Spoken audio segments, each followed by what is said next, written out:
Okay, thank you, everyone. We're just going to get started. So get comfortable. It's good to be with everyone. Just for how this program's going to go, I'll just do some brief introductions. Then I'm going to hand it over to the MassDOT team, Mega Projects team. Just going to give a little kind of a summary of where we are, where we're headed, and then there'll be opportunities for questions. I'm Dylan Fernandez. I'm the state senator for this area. This is the heart of my district. It goes from Falmouth all the way up to Pembroke. And these bridges lay in the center of the Plymouth and Barnstable district. So it's really important to me to host this forum. I want to recognize a few people in the room. I think I saw State Representative Steven Exaros. Where is he? There he is. Who's here? This is Steven's House district. Thank you, Steven, for helping with this and all your bridge advocacy. I saw Representative Michelle Badger is here as well, somewhere. Oh, she's in the back. She's taking notes. She's taking notes.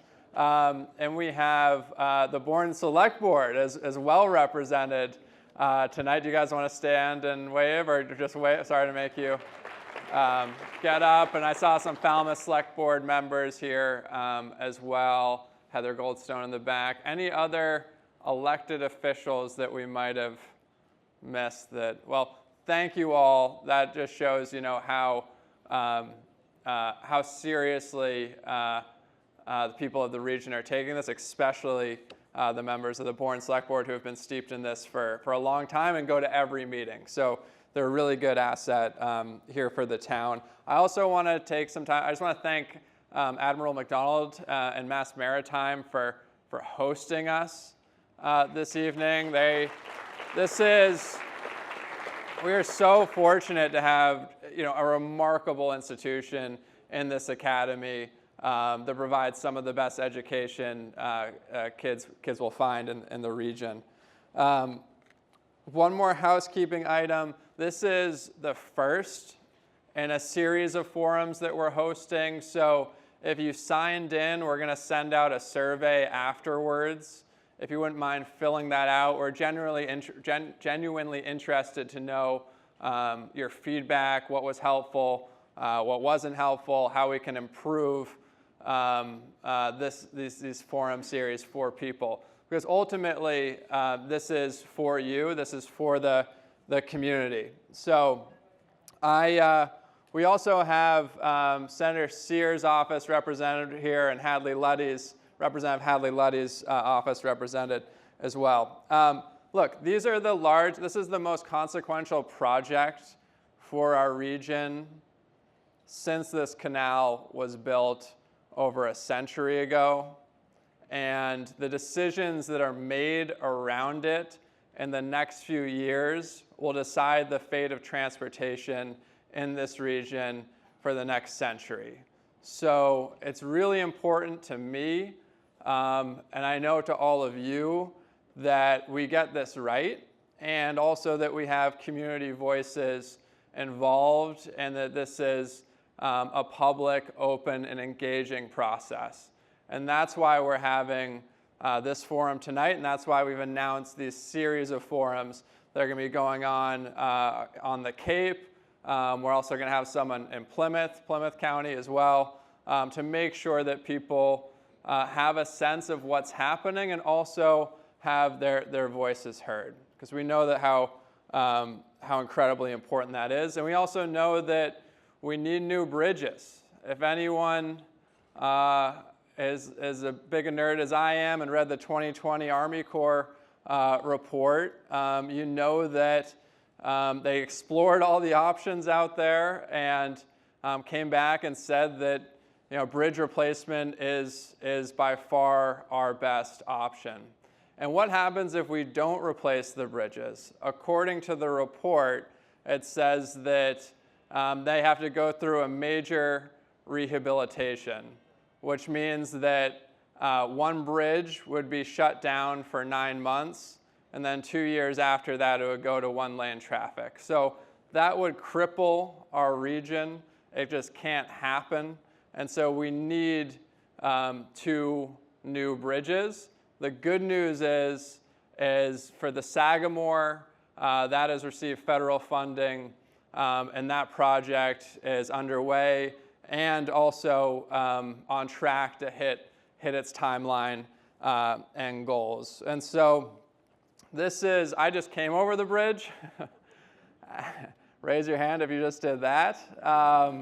So as I was coming over, I hit bridge traffic on my way here in the middle of April, which wasn't true when I grew up here. But now we know that around 50% of the workers on Cape Cod commute over the bridge every day. That's a big change in how this bridge has been used. And then I was also behind a Peter Pan bus on my way over the bridge that had its flashers on, because although it says it's a 2-lane bridge, we all know how you white knuckle that steering wheel on the way over. So these bridges were the best of its kind when they were made 90 years ago. They definitely need replacement now. So with that, let's get you guys updated. I'm so thrilled that Louisa Piewanski is with us, who's heading up, I hope I pronounced that correctly, her name has a lot of vowels, who is heading up the mega projects for the state and really taking the lead on this project. One of the first people I called when I became state senator, and we had a great conversation. And Louisa is just as excited as I am about these forums, giving people an opportunity to come ask questions and really engage with people directly. I think it shows her commitment, the mega projects team commitment, and the state's commitment to make sure the community is really involved in this. So without further ado, Louisa Piewanski.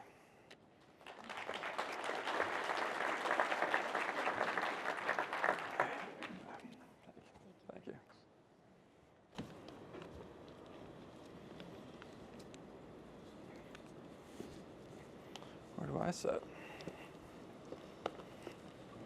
Can people hear me with this microphone? Yeah. Great. Yeah. I know, quite a few. That's good. All right, good afternoon. I'm Louisa Piewanski from Mass DOT. I'm the executive director, as you heard, of the Mega Projects Delivery Program. The other mega project is the Alston Multimodal Project in Boston. Like Senator Fernandez, I want to thank the Mass Maritime Academy. This is our second visit here, and I hope there are many more. It's a really wonderful facility. We really appreciate the warm hospitality. And I especially want to thank Senator Fernandez. He is right. The first time we met, we had a very intense discussion about the Cape Cod bridges. We were both getting excited about the prospects of this project getting going. And he really wanted to make sure that we had an opportunity to brief Cape Codders and visitors, anyone who wanted to hear about the bridges, on a regular basis. We have had a number of large-scale open houses, periodic presentations, and this really enriches the opportunity to provide regular updates on the status of the project.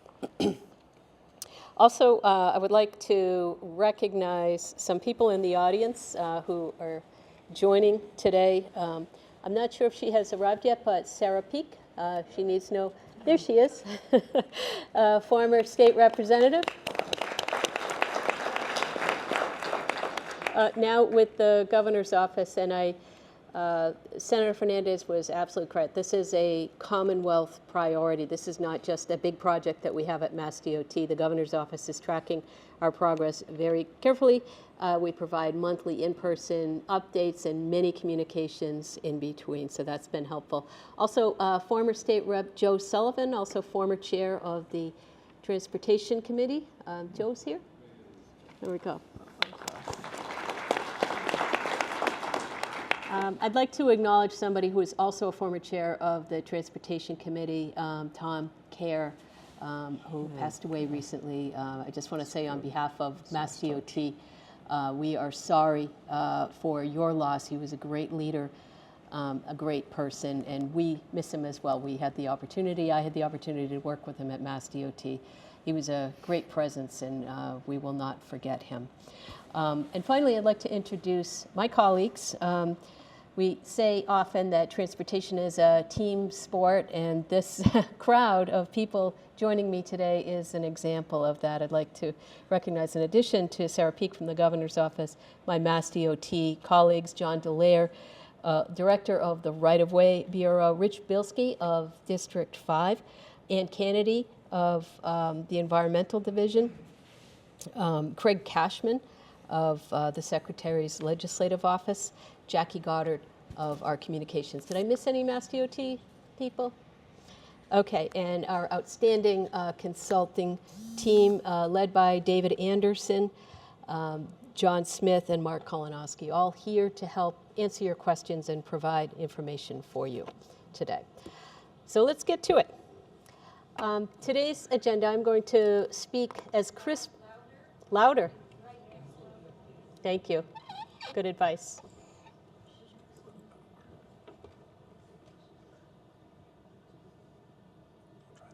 Okay. You heard most of what I said, right? Okay, good. Okay, so today's agenda, I'm going to try to keep it crisp because I know you have questions and comments, and we welcome them. I'm going to give you a quick update on our project status, talk about this next really crucial phase, environmental permitting. I'm going to spend a little bit of time on it because it's so essential, not only to protect the resources of Cape Cod, but to get us to the point where we can secure the federal money that Senator Fernandez mentioned.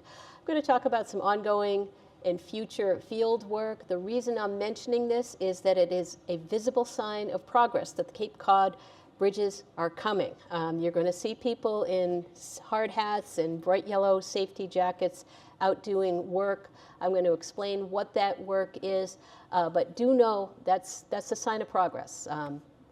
We're excited about the survey and boring. It doesn't sound exciting, but I promise you it's a good sign.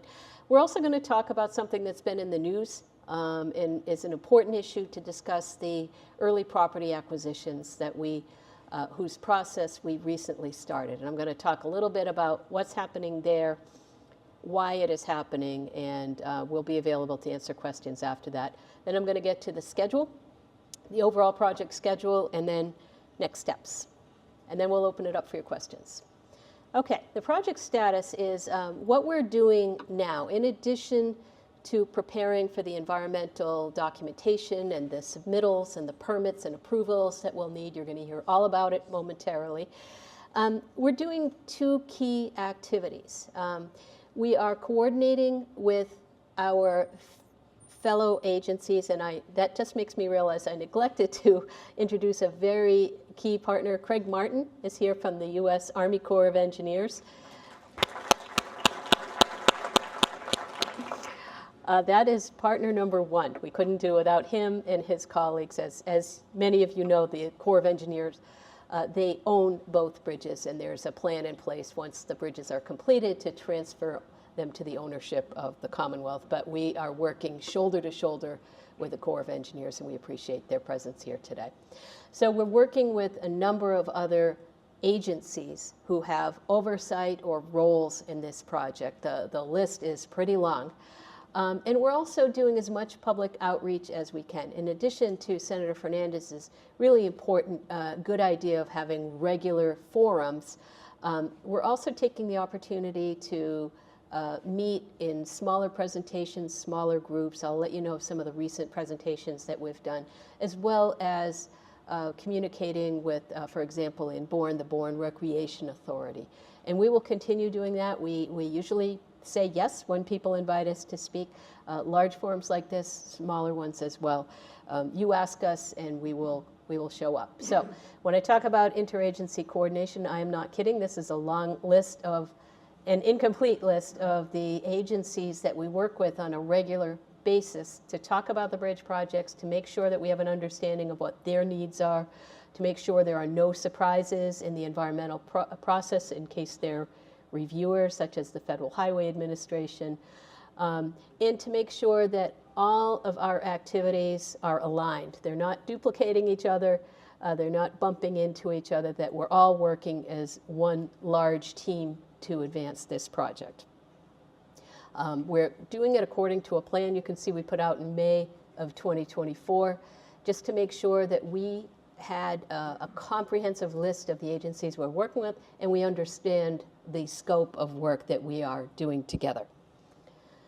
And as I mentioned, as much public outreach as we can. We think it's really important. I have never worked on a project with such an engaged citizenry on a project. People are really tracking all of our progress, all of our steps, and that's why I say when they ask us to come talk about it, we are there. You'll see in a few minutes just how concretely this public interface has affected the design not only of the bridges but the roadways. Here's some recent ones. My first Cape Cod Bridges presentation was in January, Sierra Club. The Bridge Committee, home builders had their annual dinner. We presented there.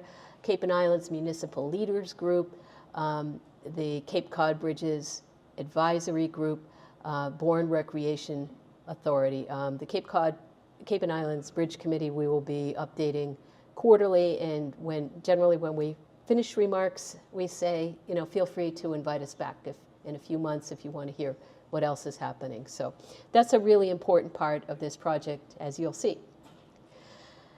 The environmental process. This is a very large undertaking. Any project with an EIS, an environmental impact statement, and an EIR, an environmental impact report, means that it is a substantive document with a broad array of topics to study. It's especially important on Cape Cod bridges because Cape Cod has such important resources, not only environmental resources, but archaeological resources, historical resources, cultural resources. And we are doing a deep dive into studying all of our impacts to make sure that these massive structures that we're about to build have a minimum impact on a very fragile and important ecosystem, not only for Cape Cod, but for the state at large. So this is our impact statement. A little over a year ago, the Federal Highway Administration told us what we needed to study to make a good environmental impact report and impact statement, state and federal. I'll mention in a minute our plan for filing the documents. And to the right is just a sampling of what we're doing deep dives in, everything from traffic and pedestrian safety to wetlands and floodplains to air quality, noise, public utilities. That's been a significant project as part of this, relocating gas lines, public health. All of these require intensive analysis and documentation that will be reflected in the environmental documents. Once the documents are under review, we'll have an opportunity to communicate publicly about what's in them. You will have an opportunity to review them yourselves and provide us comments, and we'll have a forum to talk about the environmental documents. But get ready to read a pretty significantly large document for Cape Cod Bridges. And the good news is that in all of our work on studying the impacts, we're finding that despite the very large size of these projects and the broad area that they touch, the environmental impacts are relatively small. One key measure is, do we affect more than 5,000 square feet of wetland impacts? That has permitting implications. Fortunately, we do not.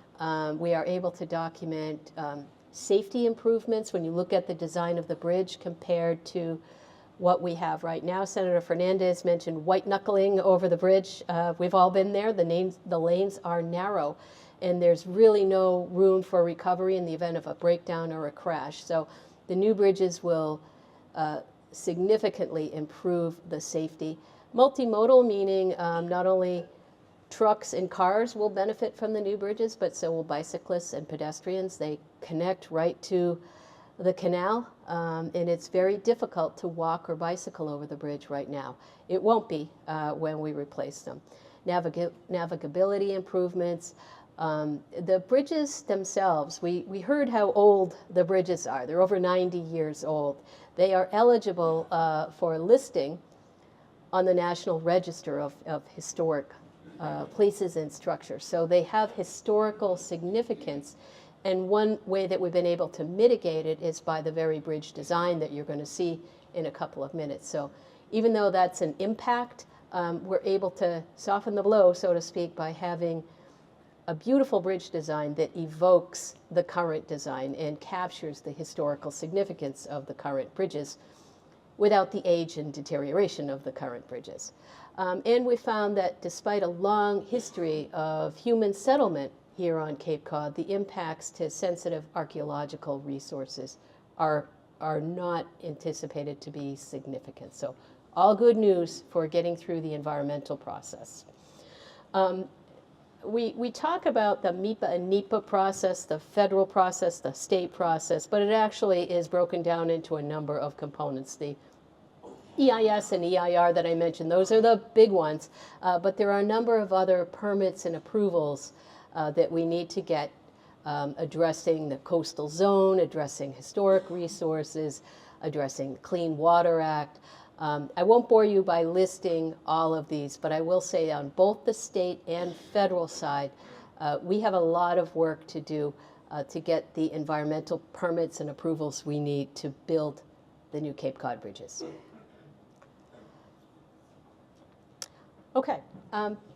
As I said, we've had extensive public involvement in this, dating back years, long before I arrived on the scene in December. And all of this has been the opposite of a check-the-box exercise for us. We've listened carefully, we've engaged, we've come up with different ways of interacting. I think the open house that we had as recently as last November or so and drew more than 450 people, kind of a eureka moment that people really want to come and look at the renderings, look at the pictures, and interact with us individually. So we expect to have more of those in the future. But most importantly, it wasn't just to talk about the projects, it was to hear from you, what did you want out of Cape Cod Bridges project? And we'll start with the roadways.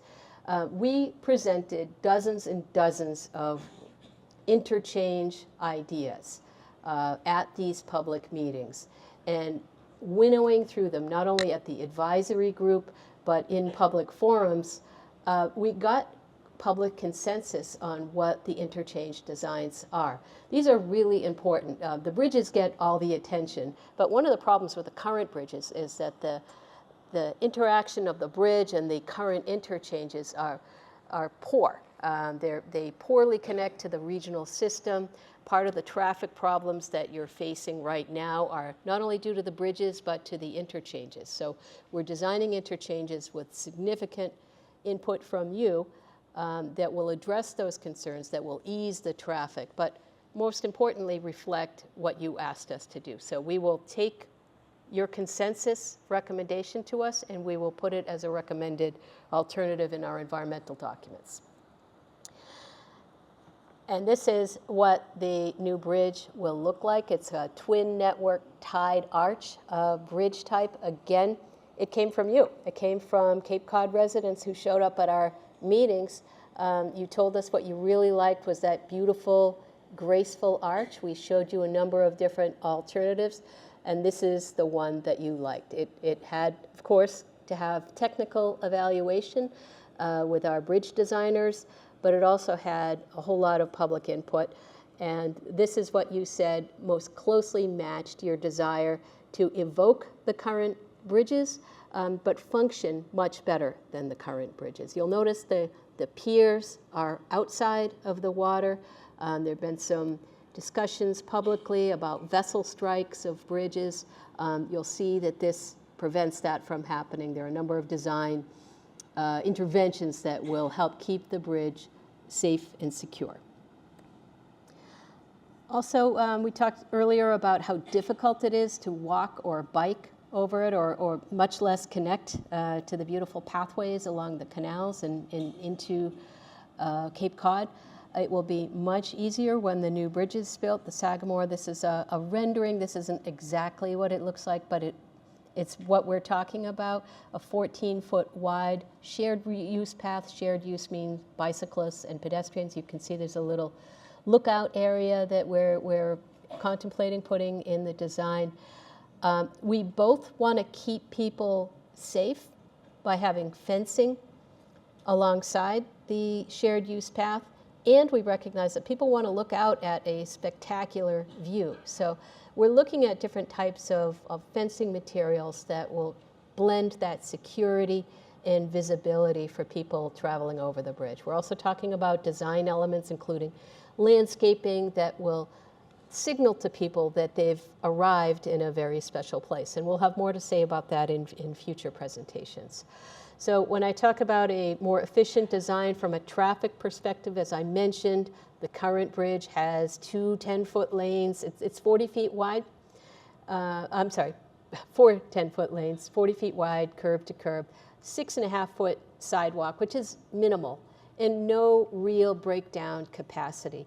The new bridge will have a 14-foot wide shared use path, 10-foot shoulders, so when you have the inevitable flat tire or breakdown, there's room to put the car so traffic can move past it. 12-foot lanes, which are much more standard, and an entrance and exit lane. We mentioned the critical importance of the interchanges leading up to the bridge. This will allow a smooth entry onto the bridge from the interchanges in both directions. So they won't be full lanes going across the bridge, but they will allow for traffic to move into the main lanes at a much more reasonable pace than they're forced into right now. So we're going from 40-foot bridge to 2 twin spans. You can see one of the issues with the Sagamore and Bourne Bridge right now is the potential for head-on collisions because traffic is coming at each other. There's no real separation between these. This time we will be physically separating northbound and southbound traffic with much wider bridges. So we expect to have major safety improvements with the new bridge. Ongoing future field work. I'll try to move it along because I'll bet you have questions. But as I mentioned, this is a good sign. You're going to be seeing survey crews out there. This is what it will look like. They'll be on the sides of the road. Thanks to our outstanding District 5 office, they are keeping us on our toes to make sure that we're not doing this work in the middle of heavy traffic periods. We're going to try to keep off the roadways as much as possible.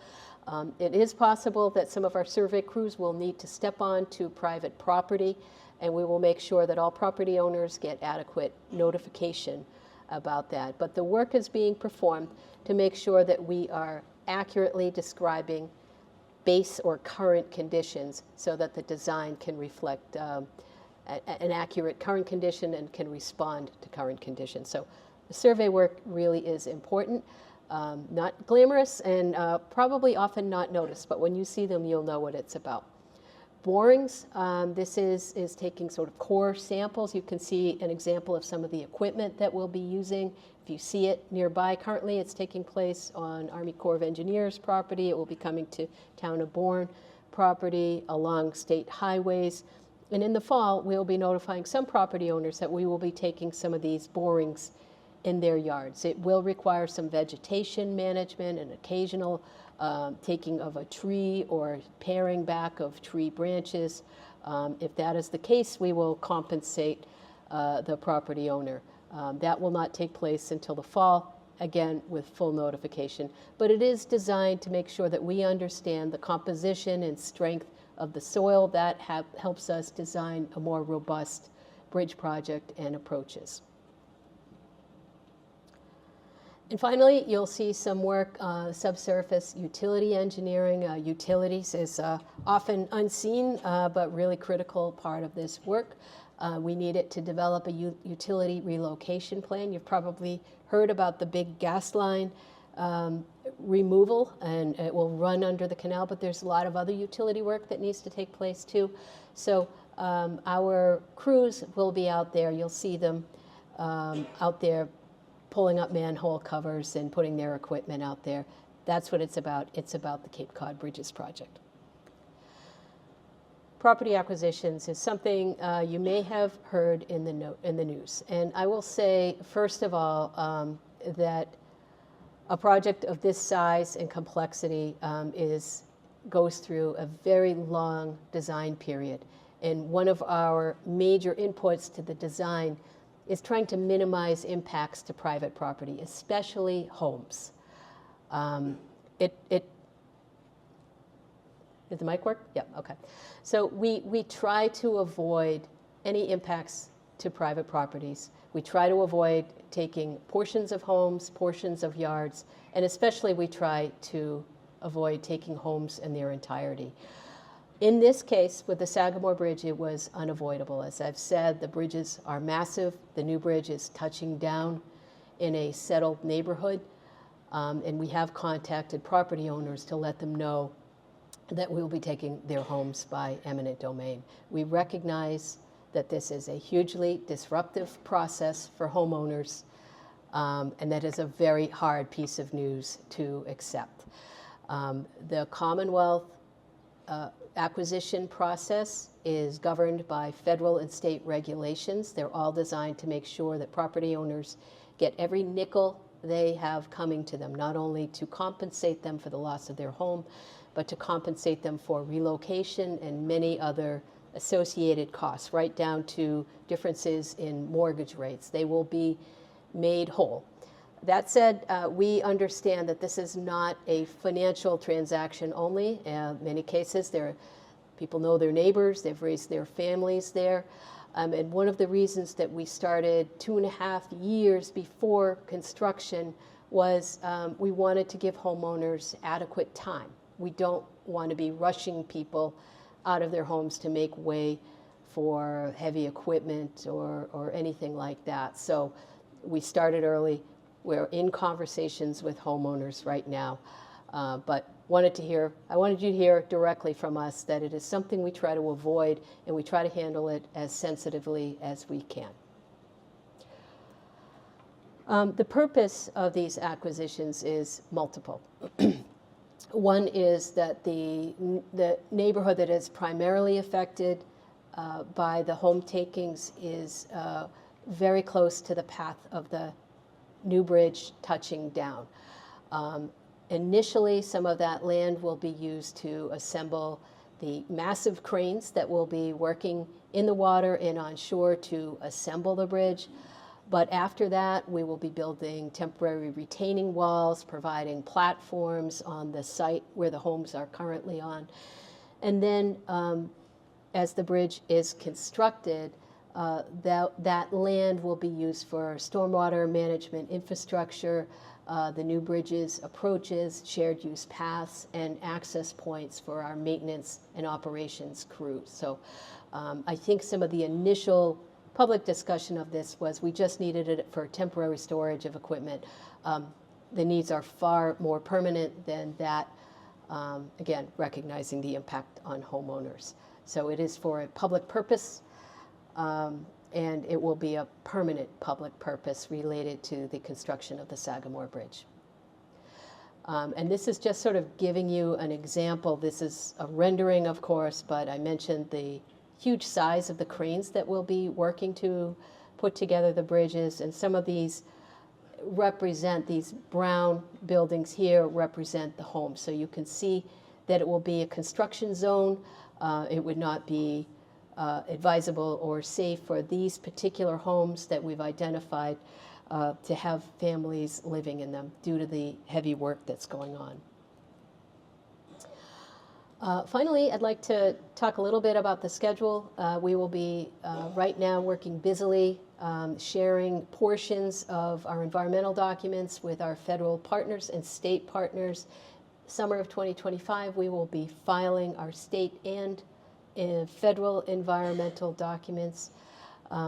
We plan to go through the winter of 2026, after which in the spring and summer, we will start the procurement process. This will not be a quick process because it is not a quick construction job, but we are considering a design-build approach. We're considering accelerated bridge construction techniques, including pre-assembling some of the components of the bridge so that we can move it along. That said, it will be a years-long process of constructing the new bridges, but we will move it along as fast as we can. I'll also say that we plan to look for ways to incentivize contractors to, one, minimize traffic impacts, and two, get the bridges built as quickly as possible. The last thing I want to say about that, though, is that the bridge impacts will be lessened by the fact that we're building it parallel to the existing bridge. So we will keep the existing bridge open throughout the construction phase, so there'll be no loss of traffic capacity. And then once the new bridge is ready to go, we will demolish the existing Sagamore Bridge.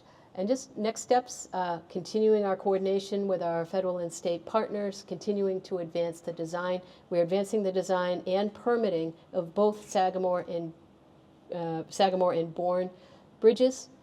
We'll continue to interact with the property owners, both homeowners and commercial owners. We will have public meetings specific to the mitigations we plan for the construction of the bridges in the area of recreational areas, specifically working with the Bourne Recreation Authority and the U.S. Army Corps of Engineers. And we will have NEPA and MEPA environmental document-oriented public meetings this summer. So we'll be back before too long. This is how you can meet with us, contact us if you have any questions that you don't get to today. We have an email address, mass.majorprojects@dot.state.mass.us, to our chief engineer. You can visit our website for the bridges, and this is my very long email address that you can also reach out to me. But there are lots of ways to reach us. We thank you for your attendance today and happy to answer any questions that you might have.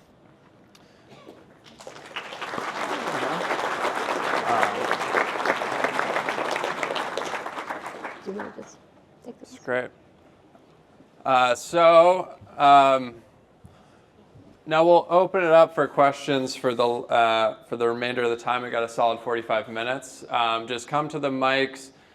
Jack and Phoebe from my office can help assist. There's a lot of people here, so I'm sure people have a lot of questions. Let's just be mindful about being able to share equal opportunity for those questions, and also understand that this is the first of several forums as well. And so thank you for opening it up. And MassDOT team, do you guys want to stay there, or would you like to come up here if questions are related? It's up to you. David, you want to join me? Okay. And Ann, do you want to come? Because we can give you guys a mic as well, Okay. 2 mics if you'd like. Thank you. Yep. Thank you. Great. Just go ahead, and we'll just. Do you guys just want to call it out for Sure. questions? Yeah, Go sir. And where's John Delaire? Oh, there. Okay. Where did John go? Oh, there he is. All right, my name is Mark Hendel. This is my wife Joan. We live in the Round Hill neighborhood in Sagamore, and we wanted to let you see some of the faces of the lives that we're tearing apart. We were both born and raised in New England. We met while living in another state, and by chance, in December of 2023, we found an offer to purchase some land in the Round Hill neighborhood that came with a spec house. We were living in another state at the time. We purchased the land, began construction on the house in March of 2024. Not a word was mentioned to us about this project.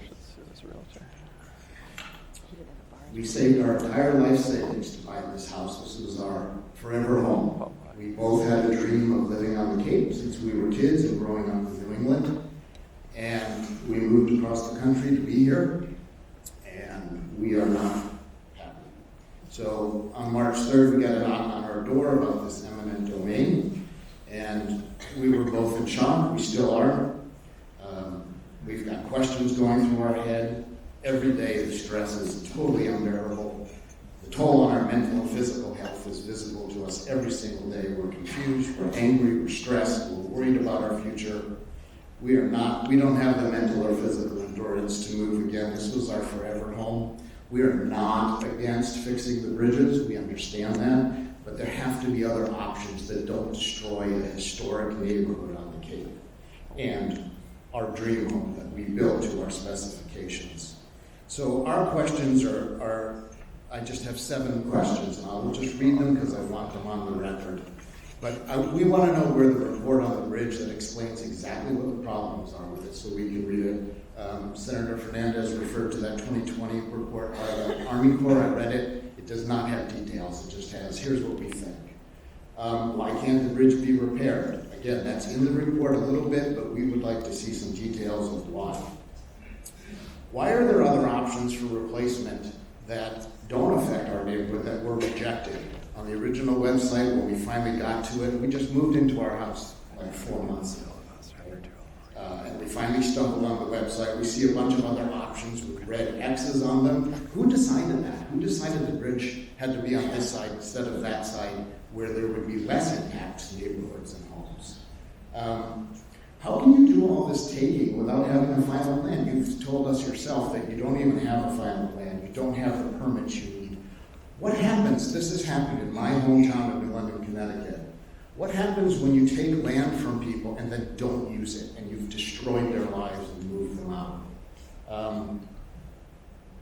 How can you move forward with all this when you don't have all the federal funding? You have some of it for the Sagamore, but you don't have any for the Bourne. What happens if that falls through? Are you going to build one bridge and leave the other one to fall down? Anyways, my last question is very personal to us. We've been told that the law says we can be left no worse off than we are. Mass DOT rep told us that. You're going to have a very hard time making us less worse off with a brand new house customized to our specifications, with brand new appliances, septic systems, soft close, I mean, the whole works. Everything we did for us. We even picked the location because we insisted that we could see the water from our home and that we lived on a quiet street. We live on a dead-end street off of the dead-end street. And I can see the canal. I could have seen the whales today if I was looking out the window at the right time. These are non-negotiables to us. We have a 3-bedroom, 3-bathroom house with hardwood floors, 2 stories. I dare you to find one on the Cape, Upper Cape, because we have to be near our family. That's why we moved back here. That's going to meet our needs for the price you're going to give us. We are totally in chaos.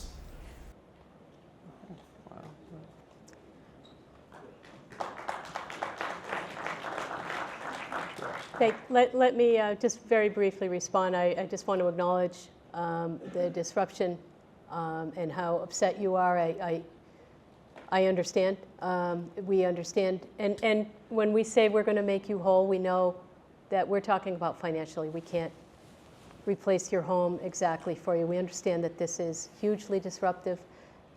We do have full funding for the Sagamore Bridge, and we'll be happy to provide you with the study and the report that shows why the bridge cannot be repaired instead of replaced, but I do acknowledge how upsetting this is to you and your family.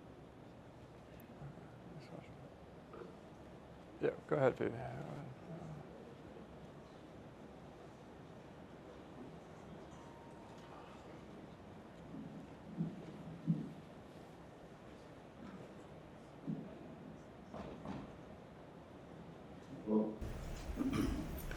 My name is Barry Cromer. I live over in Yarmouth. And I made the mistake of reading this report. There has been some miscommunication for the past 3 years. I have sent data to Senate legislators, Warren, Markey, Keating, Sear, Diggs, Moran, Governor Healy, the Sierra Club, all those people you listed there with these different alternatives for the bridge or other alternatives. Alternative H was listed on page hang on. I'm a little nervous because I usually don't do this.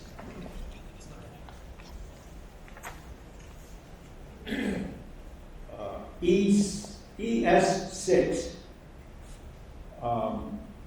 The tunnel two tunnels would be twice as much the cost of new bridges. Listed right now as $4.5 billion. However, on page 6 of the same report, an estimated cost for a single 4-lane tunnel with a length would be $1.2 billion. Now, in my world of math, that's $3.3 billion less than a bridge. The other alternative, which, if anybody's using the canal, they would hate this, is to fill in the canal. Now, that was listed as you can't do that because it's a federally regulated waterway. Well, the Congress could just say it's not federally regulated anymore, and you fill it in. Now, I actually have the data, which all of you people should have. The cost to fill in and put 12 lanes of highway where the bridges are is $50 million. Million, not billion. So there's something wrong with bridges. All we've heard was bridges, bridges, bridges for the past 3 years. None of this other stuff was looked at. Somebody's making. Thank you. But it was. I'll just say briefly, you did send us information, and I believe we have corresponded, and we did explain why a tunnel is not viable and would be very much more expensive, and it is not feasible to fill in the canal. But we do appreciate your comments and your sending in your data. Just a quick reminder, let's keep it to questions and try and stay under in a minute, 30 seconds, 2 minutes. Like the Senator mentioned, we're going to have multiple of these. Want to give as many people a chance as possible to speak, to Luis and the team to respond. Thank you. Lloyd Beckton, Falmouth. I'll start off by accepting that you're going to replace the bridges. And so with that as a premise, are the contractors you anticipate likely to bid and win local or regional? That was a yes, no. Do we have the capability to do that regionally, and do you think local contractors will do it? I would expect a vigorous competition to build these bridges. I can't tell you. I can't tell you where they'll come from because we are required to do a competitive bidding process, and each contractor must be pre-qualified by the Mass Department of Transportation. So we can't just have. I'll ask the question a different way. Okay. Are there contractors in New England capable of doing this, and you Yes. anticipate inviting them to bid? I think we won't need to invite them to bid. I think they will Okay, bid. Yes. good. And at its peak, how many hundreds or thousands of workers would be working on it? Any guess on that? About. High hundreds, low thousands would be my guess, but something like that. And have you thought, since we have an enormous housing problem here, and we have an enormous traffic and commuting problem, are you going to get 1,000 men in and out every day? Or are you anticipating doing local housing for them for the 8 to 10 years that they build the bridge? That was, Thank you. maybe you got that all figured out, or put it on your list. We will certainly have a well-documented traffic plan. Thank you. And thank you for the suggestion. Yes, my name is Dave Collins. I live in the same area as Mark and Joan live in on Cecilia Terrace. Actually, I live on Eleanor Avenue. And I didn't get a notice that they're taking my house, but they're taking the house across the street from me, which is exactly 57 feet from my front door, and going to use it for a staging area for heavy equipment. I'm 81 years old. I'm a combat vet. And I won't live long enough to see the bridge done. I've got stage 4 cancer, and I'll be damned if I want to sit there the rest of my life and watch that bridge be built out my front door and listen to it day and night while they work on it. Something else has to be done, some type of wall, something to prevent the dirt, the noise, and everything else that's going to take place. And it's all going to be within 50 to 60 feet from my front door. Something else has to be considered. Okay.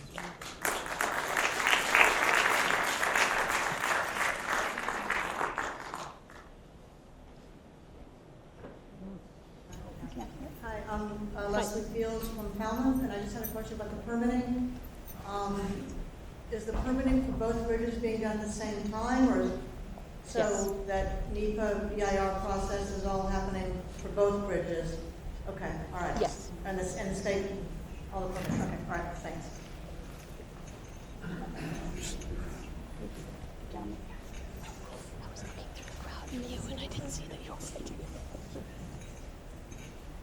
Good evening, Bob Donahue, Falmouth. I have a couple of questions. One, I've never heard of a tunnel. There's never really been any talk about tunnels.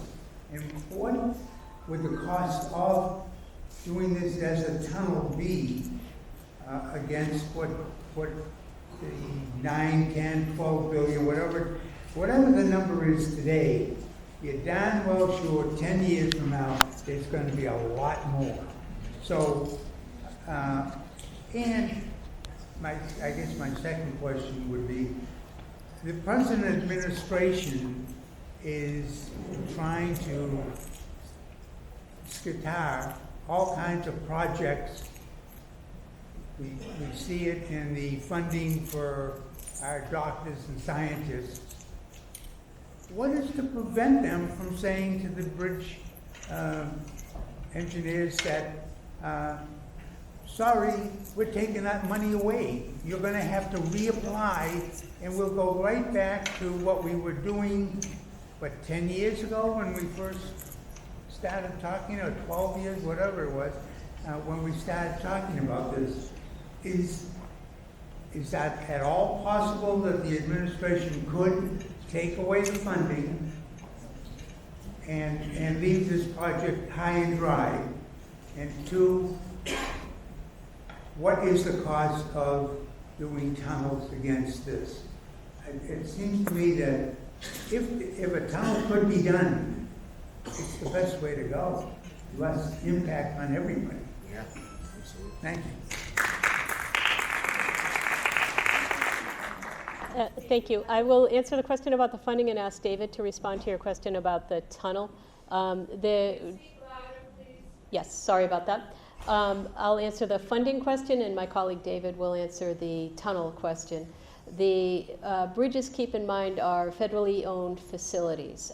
We did receive well over $1 billion in federal grants. The Commonwealth has contributed more than $750 million and has agreed to take ownership of the bridges from the jurisdiction of the U.S. Army Corps of Engineers. So it has been a partnership throughout since day one. I would think that it would be in the interests of the federal government to replace its own assets and then have the Commonwealth take over it. We have been in regular contact with our colleagues from the Federal Highway Administration. We have not heard any mention of taking back federal funds. We're obviously watching the situation in DC very carefully, but the Commonwealth has been very successful in drawing federal funds to critical infrastructure like Cape Cod bridges. And if we had any concerns, we would address them and relay them, but so far we have not heard any suggestion that the funds will go away. So the tunnels were looked at first in the MRER that I think another gentleman had, and it was one of the many different alternatives that we looked at. And of course, we can't hear you. Sorry, okay, close it. So it was studied as part of the MRER, and then we revisited it again when we were piggybacking onto the work that the Corps had done, looking at our environmental documents. And some of the things to consider with the tunnel is when you look at the topography at both bridges, if you can envision where the water level is, and then the terrain goes up. So you can imagine if you're constructing a tunnel that's below the channel depth, and then is sufficiently armored below that, and then if you want to have the appropriate highway grades to work your way up, you end up very, very, very far away from the canal, and it becomes way more disruptive to what's happening on the ground. So from an environmental perspective, it would have a much larger footprint. And I don't have numbers here today regarding the relative cost of the construction of each, but there is a lot of maintenance burden that comes along with building a tunnel. Obviously, with the tunnel, you have to think about how you get the drainage from the tunnel out of the tunnel. You have to think about ventilation systems. You have to think about fire safety. And then you have to think about, is that a place where you want pedestrians? And it really doesn't feel like it would be safe to have pedestrians in the tunnel. And for people that have been going to our meetings, that was what we were doing a lot at those first meetings. Over and over again, we were talking with the public about what we want the purpose and need for the project to be.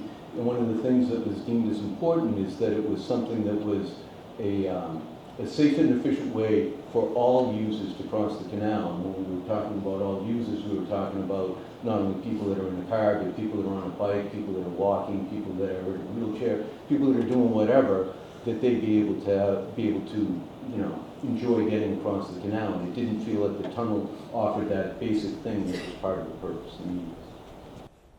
Thanks, David.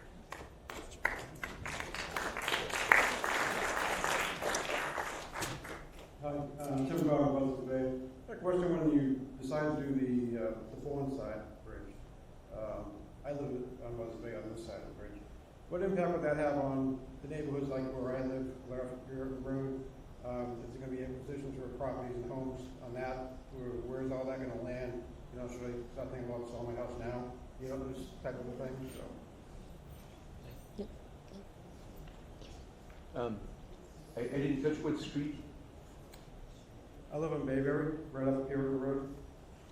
Yeah, I think, the best thing I can say right now here today, and for everybody here in the audience, MassDOT's website has great information on the plans and the footprint of both crossings. And I characterize myself as being very technically challenged, and I'm able to figure out how to get there. So I'd encourage anyone to go to just type in MassDOT Cape Cod Bridges, and by working your way around, I would go to where the public meeting documents are located, and you'll be able to see kind of the evolution of the design, and also when you go to the most recent ones, you'll be able to see that footprint at both crossings, and I think that'll give you what you're looking for. All right, thank you.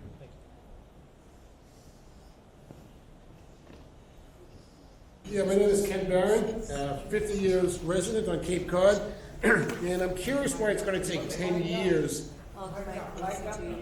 Too close? Closer, okay. Why it's going to take 10 years when, in fact, the Tappan Zee Bridge was built in 3 years, the Dames Point Bridge in Jacksonville was built in 4 years. I don't see why it's going to take Cape Cod 10 years to build a bridge and all the additional expense and disruption. Yeah, I think 7 to 8 is what we have on our projections, but it still is a long time, and that's why we are going to try to incentivize our contractors. As I mentioned, we're going to be deploying some accelerated bridge construction techniques. We are being conservative in our estimate right now because we don't want to assume anything and then potentially let people down. So we are being conservative in that estimate, but we will be aggressively incentivizing contractors to finish it earlier, to come up with their own accelerated bridge construction Because what comes to mind to me is the Big Dig. I'm sorry, the Big Dig? What comes to mind to me is the Big Dig. It's supposed to take 5 years, it took 15. It's going to cost $5 billion, cost $15 billion. I'll tell you a Hope it little bit, doesn't turn into that. a significant difference between the Cape Cod bridges and the Big Dig. The Big Dig was digging a tunnel. No, I understand, but the initial estimate was way off. Okay, well, I I hope think you can that, do it. no, I think, we're public servants and we don't want to get it wrong. We don't want to mislead people, and that's why we're being a little bit more conservative in our estimates for it. But we're not digging a tunnel under a very densely populated major city with buildings on top and utilities tangled underneath. We're replacing a bridge next to the existing bridge, so we're... 2 bridges, even of a larger scale, were built in less than half the time. You know what, there's a lot to learn about accelerated bridge construction techniques. We talk to other states all the time about what they're up to, and we will learn as much as we can. But thank you for that point. Good evening. I'm here. Phil Goddard, Monument Beach. Why did you not list Cape Cod Commission and the town of Bourne amongst your partners, agencies, and permit agencies you need to get permits from? Well, we don't need to get a permit from the Cape Cod Commission, but I will take responsibility for the oversight. I should have listed, I know Steve Tupper is here too, and I'm planning to actually meet with the Cape Cod Commission. They are critical partners and they should be listed on this. Steve actually was involved, as was I, many, many years ago on an early study of the need for Cape Cod bridges, and it was purely an oversight on our part, but thank you for bringing that up. Just to follow up, okay, so you will need to get DRI, because it triggers NEPA, triggers that, but I- town of Warren permits as well, and just list them as a partner. I think the town is seems that it was left out of the whole presentation, so thank you. Is Steve Tupper in the audience? Steve. Apologies for that, Steve. Cape Cod Commission will absolutely be listed as a partner.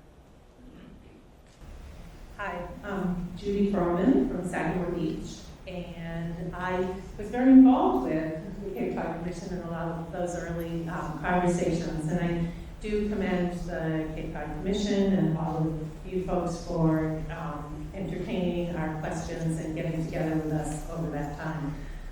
One of the things that I would spec behind on this, there was a lot of concern about the connecting and isolating Sagamore from the rest of the town of Warren, and I'm wondering what the update is in terms of the on-ramp onto the Sagamore Bridge from Sagamore. I think I got that right.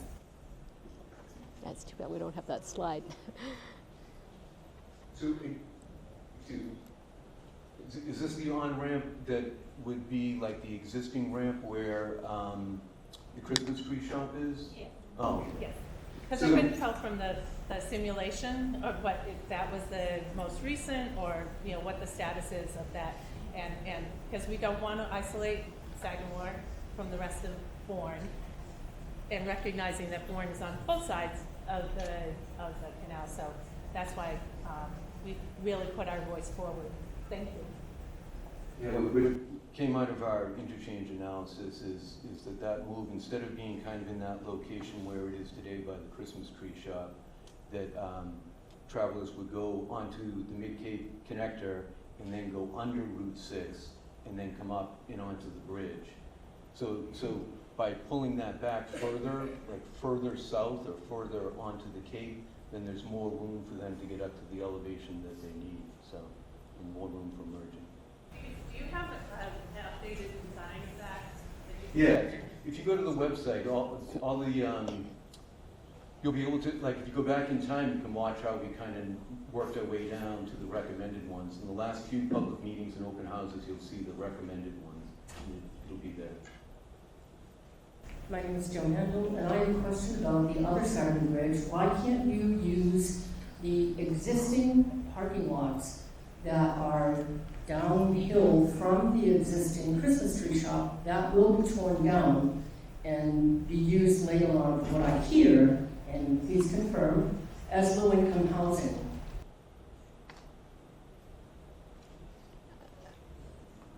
Are you asking why we're not including low-income housing in that? No, that's already been established. I'm asking, why can't you use the other side of Sagamore Bridge, where Christmas tree shop is existing now, to store your heavy equipment and save the Round Hill neighborhood from being torn down and demolished? Well, and build the bridge on that side. And build a bridge on that side as well. Is there a specific? What justification do we have that says, why can't you go on the other side of that bridge?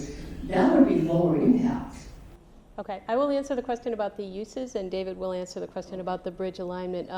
As I mentioned, it isn't simply for the storage of heavy equipment. That's, I know you heard that from one of our own employees, but there is far more need and use for the properties and the land underneath it, including the fact that it is going to be a construction zone, and we need to have our crews get access to the bridge once it's completed, as well as stormwater infrastructure and pathways on it. So there is a need beyond simple temporary storage of heavy equipment. And on that note, when Mass DOT came to our home a few weeks ago, we asked specifically what they were going to do in our land. They showed us pictures. And from what we saw in those pictures where our home and our neighbors' homes are, it is greenland. They said it was water, whatever you call it. Stormwater management. Greenland. It's going to be a park. There'll be a little walking path behind there where Market Basket is and another roadway there. But it's greenland. So if you need the place for greenland, why don't you just leave us alone and take on the other side and do the right thing for humans? You said in your existing presentation too that you're interested in environmental. Well, our neighbor David Cece up there, when we're all gone from that neighborhood, and there's cranes and loud noises and destruction of that bridge, what are they going to do? Environmentally, it's going to be horrible for them. But I didn't see anything on that chart of health, human beings' health. It was birds and fish and noise, but no humans. I believe public health was in there. Do you want to talk about the alignment? Yeah. At a number of our earlier meetings, we walked through the evaluation process that we looked at to figure out where was the best place to build both the Bourne and the Sagamore bridges. And we looked at, building it on the east side, building it on the west side, building it kind of half on the east, half on the west, splitting it. We looked at 5 different alternatives and evaluated them all. And we evaluated them against 9 different criteria. And what we found at the end is the only criteria that really mattered was the impacts to private property. And what drove the decisions was which location for the proposed bridges would impact the least private properties, and that's how we got to the answer. So what happens at Sagamore is when you move over to the other side, it's that Marconi neighborhood, and there was just greater density, and there were more houses that were impacted if we moved it over to the other side than if it was on the side that was ultimately identified. So that's, I believe that was in the NOI, and it'll be in our draft EIS as well, that analysis as to where should it be. But again, I think secondarily, construction staging did enter into the equation, but what really drove it at both crossings was which one had the least impact to private properties. Did you want to add anything, John? Okay. You'll be able to hear me. Why couldn't we build an extra large bridge, one, and build it right in the middle and go through the base, hook up 25, hook up Route 3. The base isn't used anymore for a Coast Guard station or whatever. It's not a critical Was place. that looked at? I brought that up at the very first meeting. I've never heard an answer yet. Craig, do you want to answer that or share it with David?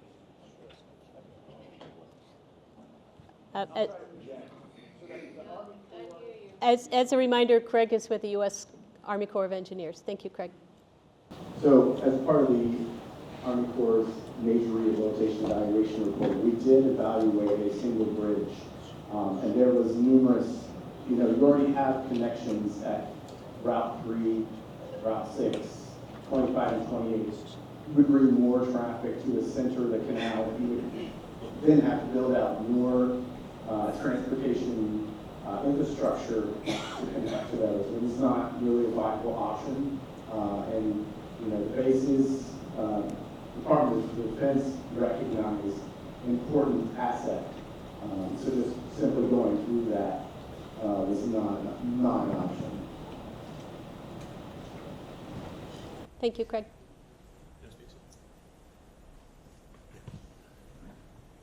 Hi, my name is Steve Buckley, and I've been attending these meetings a lot of times in this room here for probably seems like about 10 years. And anyway, it's only been recently that, the past couple of years, that the idea of twin bridges at each location has been looked at. And so the good part about having a range of alternatives, which right now is just either Mass DOT's choice or not, which is not really a range. I think I remember from high school math that had to be at least 3 to be a range. Anyway, but with twin bridges, it seems to me that when you build one and use that one while you're tearing down the Sagamore, that if there's enough money for 2 bridges at Sagamore, why is it not reasonable to consider having one pretty good bridge in each location? Take the money you have now for 2 bridges, put it at each location, and you'll still have a better bridge probably by 50% as far as carrying capacity than you do in that thing. So to me, that is a reasonable alternative. It should be something that's being considered, but we don't know because we haven't seen the draft and there's no scoping process.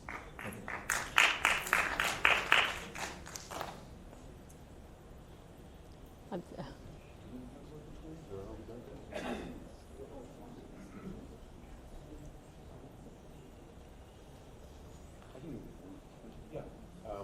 No, it's a good question. So, I'm John Smith.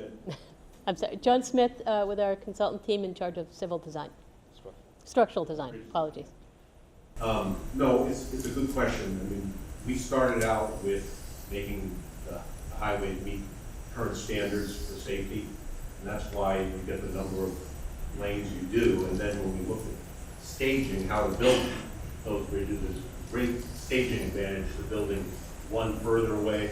One of the most important things about this project is we not only try to keep all the 2 lanes in each direction going over the canal, you keep all the connections made, all during construction. And when you do that, it's advantageous to build one bridge first, and then tear down the second, and then build the second one at each location. So there's twin bridges at each location. If I understand your question, you're talking about a funding question. Why not build less bridge at each crossing to save money? Is that? It's my understanding that before the old bridges are, or before the Sagamore is taken down, one of those twin bridges will be built. Correct. And so traffic will continue to go back and forth. That bridge will be even wider. One of the twin bridges, either twin bridge, will be wider than the existing one. So, and there'll be as I understand it, there'll be a median in between, so it'll be harder to have a head-on collision. Is that right? So, I mean, you'll end up with even half a loaf or 2 bridges, one bridge in each location is going to be better than it is now. Thank you. That is true. At each stage of our construction, things will be better than they were at the stage before. So if we just built one bridge with a median barrier and 2 lanes in each direction, we wouldn't get all the advantages that we were shooting for to meet our purpose and need, which includes another lane that Louisa mentioned as a turning lane. There wouldn't be enough width for that. You couldn't build one bridge that was big enough to give the 2 through lanes in each direction, plus the shoulders that are currently required by code, and the turning lane, as well as the shared use path for bicycles and pedestrians. So it really was a matter of, we were trying to find the most efficient, quickest, least expensive way to meet the full needs of the project. And that's why we have twin bridges in each direction.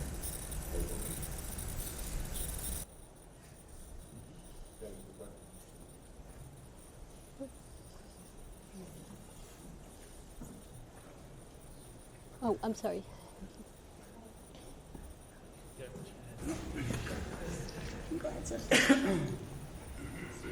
Hi, my name is Jim Ford. I live on Eleanor Ave, right in the middle of this whole construction project, along with all my neighbors here. Unfortunately for them, they're losing their houses. I am not. However, what I'm going to be left with is a huge mess in my front yard. I'm sorry. When they're all settled and moved away in a couple of years, that's when my nightmare will start. Because 10 years of construction right in my front yard, because I'm right on the road. The plans I've seen, there's a big, looks like about an acre drainage pond right in front of my home. A mosquito factory is how I would look at it. There's going to be years of construction that's going to impact my wife's business. We both are self-employed. We work out of our homes. I spent all the money we had to build a salon attached to our house where my wife works. And I do anti-glass repair, and I'm a glass dealer. My house is filled with glass. It's my life. What happens when they start doing all the jackhammering and all that stuff? What about, when, like all the roads are going to be full of cars and stuff? How's my wife going to work? You know, there's a lot of concerns that I have that some of them probably I won't even know about until it happens. But I'm hoping that there's some sort of communication or understanding between the people that are doing this and the people that are actually directly impacted, like Dave. He's dealing with a lot too. I feel horrible for my neighbors. You know, well, half of the neighborhood's gone. I think there's 19 homes up there, and I think there'll be 9 left. So, but yeah, that's pretty much my concerns are, unfortunately, sound selfish, but it's what I'm going to be dealing with for 10 years. You know, I have to work out of my home, and that's in the middle of the big dig. So, I just have a lot of concerns. Just want to let you know I'm aware of them. Thank you. Oh, and also, and any time that the roads may have to have should be shut down, or if they have to reroute water lines, power. If we don't have either power or water, we're just not able to work at all. And I mean, we've got a lot of concerns that I'm sure you guys don't even really have answers for yet, but they're going to come up. So, just want to at least make you aware that I'm around. Thank you.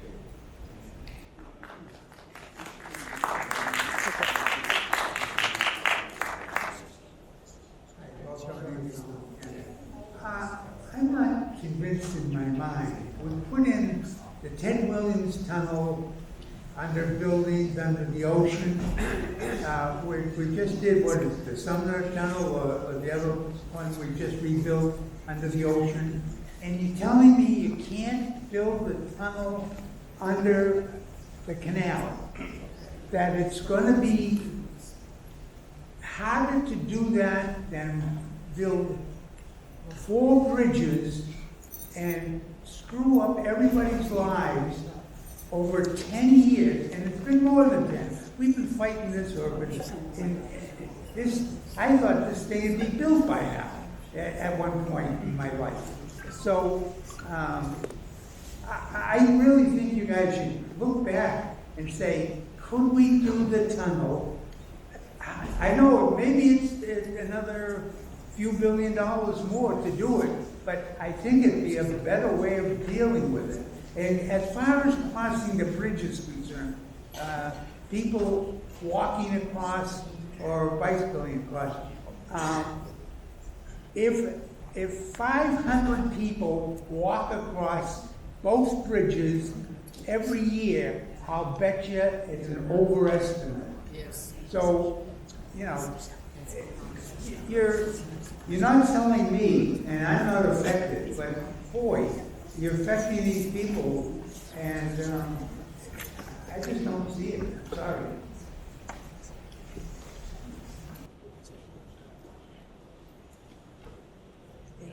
We're going to go over here now. Hi, my name is Marcia Goulas, and I live in Sagamore, down the road from my Brown Hill neighbors. I've done a lot of listening and coming to meetings and whatever. Could you please address, because it's come up with something Ms. Froman said and the gentleman from the Army Corps spoke about, what will happen? Route 3 and Route 6 are 2-lane highways, but you're talking about 3 lanes on the bridges, and it's a nightmare now, like going back across the bridge. I haven't really seen a lot that addresses that and how long it's going to take lengthwise, mile-wise to address that and make it safe, because I have to go up Cranberry Highway to cross over the bridge, and I just grip my steering wheel, and sometimes I close my eyes and say a quick prayer, because I got to get onto that highway. Thank you. This is about the interchanges. So was your question about the roadways coming onto the bridge? What's going to happen if Route 3 is a 2-lane highway, we're coming to a bridge with 3 lanes? Same thing from Route 6. So the question was around when we showed the cross section, we showed the 2 through travel lanes in each direction, and then in addition we showed an auxiliary lane, a entrance exit lane. So that lane doesn't extend beyond where the ramps are. So, you know, the way I like to think of it is if you looked at today on the Sagamore Bridge, if you're on the Cape at the Christmas tree shop, you're on your ramp, and then you have to merge immediately into those 2 lanes, and then if you want to get off, you're getting off right away.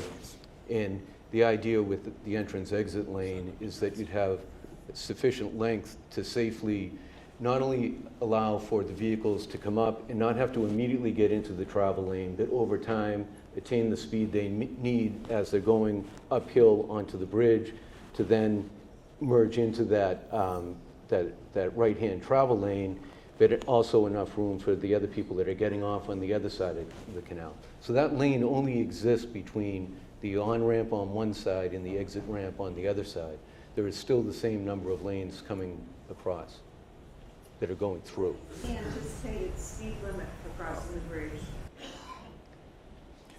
Well, the design speed we're using is 60 miles per hour on the Sagamore crossing and 55 miles per hour on the Bourne crossing. We're gonna do a question here and then one more here. We've been really, you guys have been so generous with your time. Also know that, again, this is the first of a series of forums that we're gonna have. As long as I'm still here, we're gonna be having them every quarter. And so there's a lot more opportunities to weigh in. Another just short reminder, we're gonna send everyone out a survey that's signed in. If you haven't signed in on your way out, you're welcome to. There's sign-in sheets outside. Love to get your feedback on how we can improve and what you liked, what you didn't like. So we'll go here, and then we'll call it a night. Thank you. Go ahead. Hi, my name is Joyce Michaud. I live on Cecilia Terrace, and they are going to take my house. I have a question. You stated that I would be no worse off than I am now. I have a business in my home. I'm licensed with the town to do wedding cakes and catering. Now, where am I going to do this? Well, we're all in the process of doing that. Because I did speak to an attorney, and he said you're not responsible for compensating me for business loss. Another question as I have is, I'm a widow, and I put an apartment in my cellar, which I rent out for $1,600 a month. Now, when I move on, where's that? I'm not going to be compensated for that either. So how can you say I'm going to be no worse off? I'm living on a fixed income. Thank you. I have to do this to make ends meet. Thank you. Let me introduce my colleague, John Delear, Mass DOT's Director of Right-of-Way, who can help answer that question. So I'd like to answer that question for you. Certainly, I don't want to try to take the position that I understand what you're going through, because obviously I don't. But what my team understands and what we understand is a couple of things that you mentioned. First of all, you have a licensed business in your home. That means that you're entitled to have that same business to be able to operate in the location that you move to. Whatever it takes to bring you up to speed, to have the same or similar situation that you have there for your business is something that you can expect for our team to accommodate you. What about the lost income in the process of moving?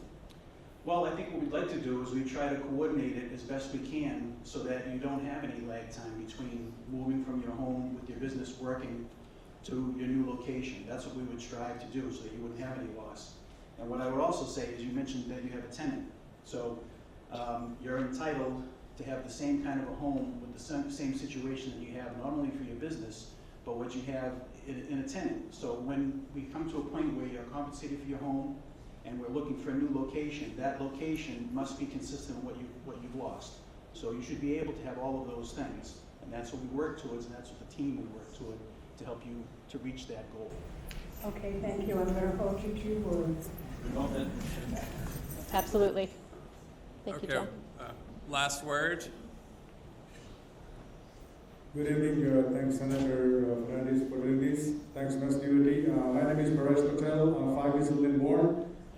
Can't wait to see the new bridges. I'm on the Cape for close to 25 years. Only question I have, 3-lane bridges going in and out from the Cape. Route 6 and Route 3 are going to be 2-lane only. Is that, I don't know how that works. And living on the Cape, Route 6 is always jammed all the way to Yarmouth, Harwich.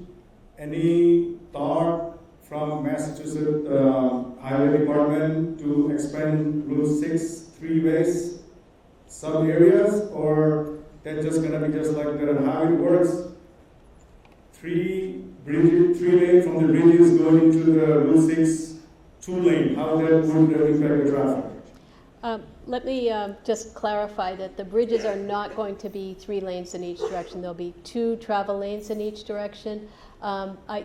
Somebody up there talked about the nervousness and saying a quick prayer before entering the bridge because it's tight getting on. There's not enough room to merge in a smooth and safe manner. So those auxiliary lanes that we're talking about don't span the length of the bridge. They're just designed to get people a little bit more time and distance to merge into the 2 travel lanes in each direction. Any future plan to improve the traffic pattern going into the cave? We're not planning to widen the major roadways leading into it. I don't know if the district is aware of any improvement projects. Where is Rich? Yeah, leave 5. They're not, we're confining our work to the bridges and approaches, but there may be. Yeah, there currently is no projects there. Okay. No current projects to widen. It just takes me 45 minutes to drop my kids to Sturgis High School from Warren to Hyannis. I think that's something we all need to consider improving as well as the tourists because our business rely on the tourists. Thank you. Thank you. Mr. Fernandez, can I have one last word here? Sounds like I have no choice. I just had my house evaluated by a professional. As soon as he looked at the plans for the bridge, he knocked $100,000 off the value of my house. He said, you'd be very lucky to ever sell it when the bridge is done. I just want you to know that. So the ones of us that you're not taking our houses, we're stuck with something we'll never get rid Will of. we be compensated for any of the dust, noise, mental health, as he says, for the state, the ones that are staying, because we won't be able to get rid of those. I live on Eleanor Ave. $100,000 just looking at the plan was knocked off the value of my home. There will be plans to mitigate noise, dust, noise, impacts to your property. If there are any impacts to your properties, for example, heavy equipment runs over your lawn, then the contractor is required to compensate or repair. What about the Boston Valley? I don't. I'm sorry. We've gone over again. If you signed up, we will send everyone an email for the next forum. I'm really grateful to everyone who came out, and I'm also grateful to MassDOT for updating and spending time answering questions, and then being willing to do this over and over and over again. So again, thank you guys for coming out. If you'd like to sign in, we'll send an update for the next meeting, and everyone can get a chance to ask questions and more questions and follow up. So thank you. Thank you.